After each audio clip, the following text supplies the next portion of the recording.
अवधूत चिंतन श्री गुरुदेव दत्त श्री स्वामी समर्थ. माझ्या चॅनलमध्ये तुमचं सगळ्यांचं मनापासून खूप खूप स्वागत, आभार.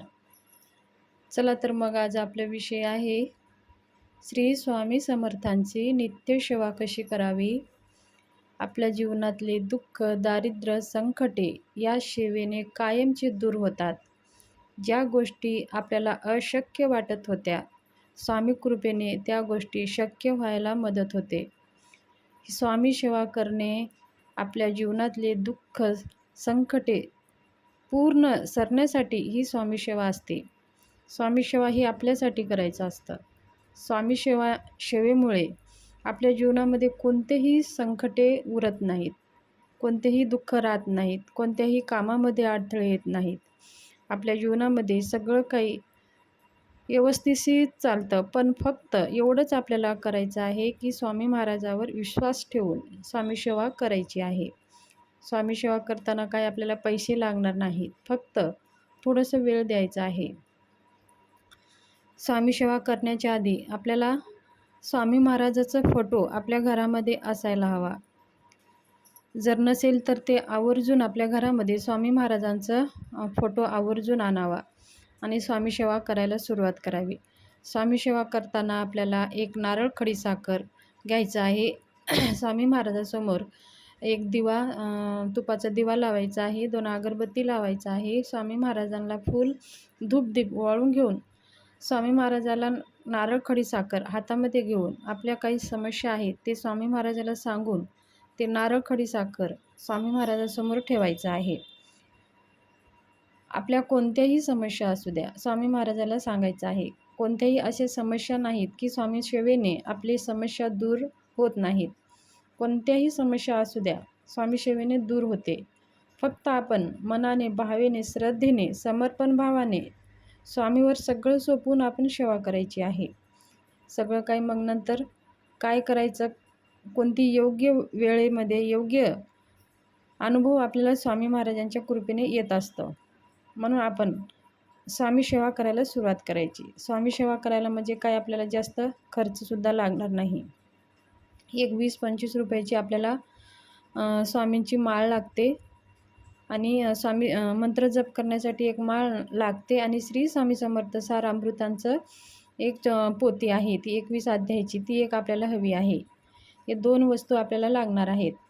तर स्वामी सेवा करताना आपल्याला दररोज 11 माळी श्री स्वामी समर्थ ह्या मंत्राचं जप करायचं आहे आणि 3 अध्याय श्री स्वामी सार अमृताचे दररोज 3 अध्याय वाचायचा आहे. आज जर आपण पहिला अध्याय वाचला, पहिला, दुसरा, तिसरा आज वाचला, तर उद्या 4था, 5वा, 6वा असं क्रमांकाने आपल्याला रोज 3-3 अध्याय असे वाचायचे आहेत. आणि 21 अध्याय पूर्ण झाले तर मग अजून पहिल्यापासून आपल्याला पहिल्या अध्यायापासून सुरू करायचे आहे. अशीच साखळी आपल्याला कायमस्वरूपी ठेवायची आहे. जर आपल्याला मध्ये एखादी दिवस अडचण आली किंवा आपण गावी गेलो किंवा महिन्यावारी आपल्या लेडीजचे जे काही प्रॉब्लेम आले तर ते 4-5 दिवस स्किप करून मग बाकीचे कंटिन्यू आपल्याला पुढचे राहिलेले अध्याय पूर्ण कंप्लीट असं वाचत राहायचं आहे. आणि दररोज स्वामी महाराजांना नैवेद्य, जे घरामध्ये आपण अन्न बनवतो तेच नैवेद्य आपल्याला स्वामी महाराजांना दाखवायचं आहे आणि स्वामी महाराजांची सेवा करायची आहे. दररोज स्वामी महाराजांची ही 15 मिनिटाची सेवा आहे. जास्त वेळ ह्या सेवेला लागणार नाहीत. ही सेवा करा आणि तुम्ही तुमचे कर्म करा. चांगलं राहा, चांगलं बोला, चांगले विचार करा. कुणाला फसवागिरी अजिबात करू नका, खोटे बोलू नका. स्वामी महाराजाला हे अजिबात आवडत नाही.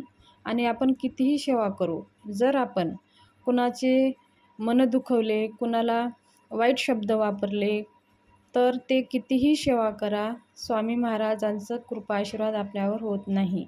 म्हणून आपण प्रामाणिकपणा राहायचं आहे. कुणाचे मन दुखायचं नाही, खोटं बोलायचं नाही, फसवागिरी धंदे आपण करायचे नाहीत. मग तुम्ही कितीही स्वामी सेवा केली तरीही तुम्हाला अनुभव येणार नाही. स्वामी सेवेमध्ये प्रामाणिक राहणं खूप महत्त्वाचं आहे. आणि स्वामी सेवा करा, तुमच्या जीवनात कोणतेही संकटे येत नाहीत. हे सगळं काही स्वामी महाराज, आपलं सगळं जीवन चालवण्याचं भार स्वामी महाराज आपल्यावर घेत असतात. म्हणून आपण स्वामी सेवा करताना ह्या गोष्टी आपल्याला आवर्जून पाळायचं आहे. स्त्री असो, पुरुष असो, महिला असो, मुलं असो, मुली असो, ज्यांच्या मनासारखं जर विवाह जमत नसेल मुली मुलांसाठी, तरीही ही सेवा करू शकतात. 11 माळी जप, 3 अध्याय श्री स्वामी समर्थ सारामृतांचे. स्वामी महाराजांसमोर बसून नारळ, खडीसाखर ठेवून आपल्या मनासारखं विवाह जमत नसेल, तर ही सेवा तुम्ही आवर्जून करू शकता आणि मनासारखं विवाह आपल्याला जरूर अनुभव येईल. आणि जर तुम्ही संकल्पयुक्त, जर तुमच्या काही इच्छा असेल, तर संकल्पयुक्त सेवा करायची असेल, तरी पण तुम्ही करू शकता.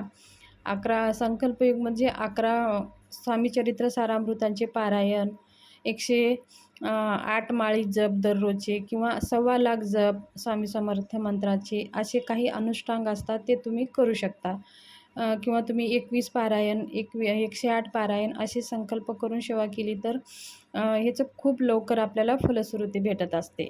जर तुम्हाला संकल्प करून करायची नसेल, तर तुम्ही दररोज 3 अध्याय, 11 माळी ह्या सेवा जरी तुम्ही कायम ठेवली आणि प्रामाणिक राहिलं आणि सात्विक राहिलं, तर बघा तुमचे सगळे प्रश्न सहज सुटून जातात. म्हणून माणसाने स्वामी सेवेमध्ये असताना कधीही खोटं बोलू नये. त्याचबरोबर बघा, स्वामी सेवा आपल्याला दररोज करायची आहे. काही कारणाने समजा स्वामी सेवा दररोज करणं शक्य झाली नसेल, तर आपल्याला गुरुवारी तर आवर्जून ही सेवा करायची आहे. आपल्या घरातल्या स्वामी महाराजांची फोटो किंवा मूर्ती असेल, तर स्वामी महाराजावर अभिषेक करायचा आहे.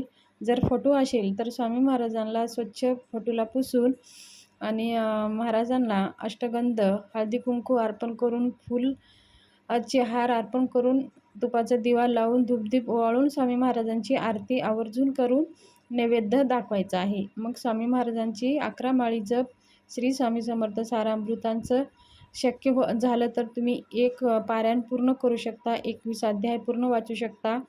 जर वेळ नसेल तर 3 अध्याय तुम्ही वाचून 11 वेळेस तारक मंत्राचं जप आपल्याला करायचं आहे. ही गुरुवारची सेवा आवर्जून करा. जर तुम्हाला गुरुवारी इतर दिवशी जर जमत नसेल, तर गुरुवारी ही सेवा अजिबात चुकू नका. संकल्प करून तुम्ही करा आणि स्वामी महाराजांना अभिषेक, आरती आवर्जून करा. स्वामी महाराजांना ह्या सेवा केले तर स्वामी महाराज आपल्या किती संकट, दुःख तारतात हे आपल्याला कळतसुद्धा नाही. तर स्वामी सेवा आवर्जून करा दर गुरुवारी. आणि गुरुवारी तुम्ही स्वामी केंद्रामध्ये, मठामध्ये जाऊन स्वामी महाराजांचं दर्शन आवर्जून घ्या. तुमच्या काही प्रश्न असतील तर स्वामी महाराजांना सांगा, नारळ, खडीसाखर ठेवा आणि स्वामी महाराजांची सेवा करायला सुरू करा. तुमच्या जीवनात कोणतेही प्रश्न असं राहणार नाहीत. हे स्वामी सेवेमध्ये लाखो लोकांना अनुभव आलेला आहे. जर जवळपास तुमचं कुठं केंद्र असेल, स्वामी महाराजांचं मंदिर असेल, तर आवर्जून दररोज आरतीला हजर राहा. जर दररोज जाणं शक्य नसेल तर गुरुवारी तर आवर्जून जावा. त्याचबरोबर आपल्याला स्वामी सेवा करत असताना काही अडचणी येतात, संकटे येतात किंवा आपण खूप सेवा केली, आपल्या मनासारखं होत नाही, तर मग आपण काय करतो की सेवा आपण खंडित पाडतो.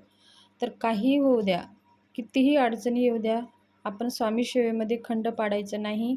आपण स्वामी सेवा करतो, हे ब्रह्मांडाचे चालक, मालक, पालक आहेत, ह्यांची सेवा आपण करतो आहे. आपल्याला संकटे तर येणारच, आपल्या संसारिक लोक आपल्याला त्रास देणारच, काही परिस्थिती आपल्याला त्रास देणारच, पण ही सगळी परीक्षा असते. स्वामी महाराज पाहतात या संकटामध्ये सुद्धा आपण किती स्वामी सेवेमध्ये टिकून राहतो, किती हे संकट झेलून आपण स्वामीशी नातं जोडतो.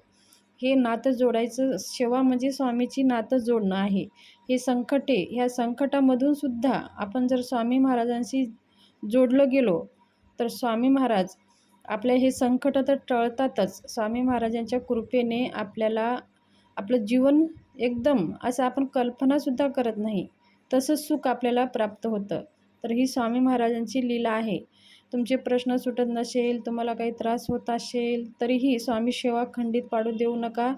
10-15 मिनटं काही असू द्या परिस्थिती, ही स्वामी सेवा आपल्याला नित्य करायची आहे. त्याला म्हणतात नित्य सेवा. स्वामीला सगळं माहिती असतं, आपल्या जीवनाचं काय आपल्याला हवं आहे, काय नको आहे. तर वेळेनुसार ते आपल्याला भेटत असतं. असं नाही की आपण आता सेवा केली आणि आपल्याला लगेच अनुभव यावं, तसं होत नाही. स्वामी सेवेमध्ये वेळ लागतं. जसं आपण बीज बोवतो, झाड उगतं, मग नंतर फळ येतं. तशा प्रकारे सेवेमध्ये पण तसंच असतं. सेवा आपण करत गेली स्वामी महाराजांचं कृपा आशीर्वाद आपल्याला कधी ना कधी प्राप्त होतंच.